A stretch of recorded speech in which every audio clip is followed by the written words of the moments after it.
Ayun oh. Babalik tayo. Shit.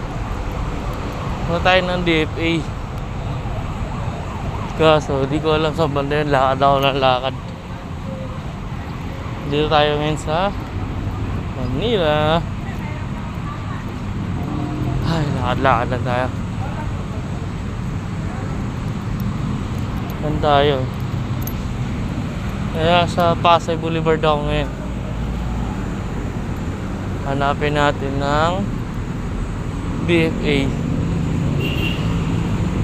Hanapin natin dito sa DFA Manila.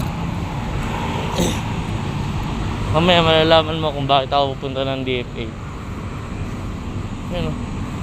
Kasi pag pupunta kayo ng ibang bansa, kailangan nyo magpa-apostil ng NSO o PSA ng anak nyo.